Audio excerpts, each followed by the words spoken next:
নমস্কাৰ, ধুনীয়া ৰিলছ আপোনালোকৰ বাবে। এইযোৰ হৈছে কটন চিল্কৰ হ'ব। মেৰুন আৰু পিংক কালাৰেদি কামবিলাক কৰা আছে। এনেই ব্লেক নিচিনাই দেখিছে, কিন্তু ব্লেক নহয়, মেৰুন কালাৰ হয়। তাৰে হ'ব এখন মেখেলাখন হ'ব। এইযোৰ ল'ব পাৰিব 1750 টকা ৰেডি টু ৱেৰ পাব। 1750 ৰুপিছৰ ৰেডি টু ৱেৰ পাব। এইযোৰ হৈছে কটন চিল্কৰ। এইযোৰ ল'ব পাৰিব 1750 টকাত। 1750 ৰুপিছৰ ৰেডি টু ৱেৰ পাব। তাৰে হ'ব এখন মেখেলাখন হ'ব। এইযোৰ হৈছে কটন চিল্কৰ ব্লু কালাৰত হ'ব। তামাগুনা আৰু চিলভাৰ গুনা আৰু বেবী পিংকেদি কামবিলাক কৰা আছে।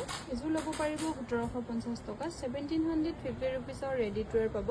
ভাল লাগিলে স্ক্ৰীনশ্বট মাৰি ৰাখিব। আমাৰ যোগাযোগৰ নাম্বাৰ হৈছে 9678284538ত যোগাযোগ কৰিব পাৰিব। তাৰে হ'ব এইকেইটা চাইড পাৰিকেইটা হ'ব। 1750 ৰুপিছৰ ৰেডি টু ৱেৰ পাব। এইযোৰ হৈছে কটন চিল্কৰ, খুবেই ধুনীয়া হ'ব।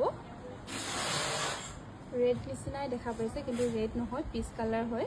এইযোৰ ল'ব পাৰিব 1750 টকা। 1750 ৰুপিছৰ ৰেডি টু ৱেৰ পাব। এইযোৰ হৈছে কটন চিল্কৰ, অকল চিলভাৰ গুণাইদি কামবিলাক কৰা হৈছে। কালাৰটো হ'ব গ্ৰে কালাৰ। এইযোৰ ল'ব পাৰিব 1750 টকা। 1750 ৰুপিছৰ ৰেডি টু ৱেৰ পাব। ভাল লাগিলে স্ক্ৰীনশ্বট মাৰি ৰাখিব। আমাৰ যোগাযোগৰ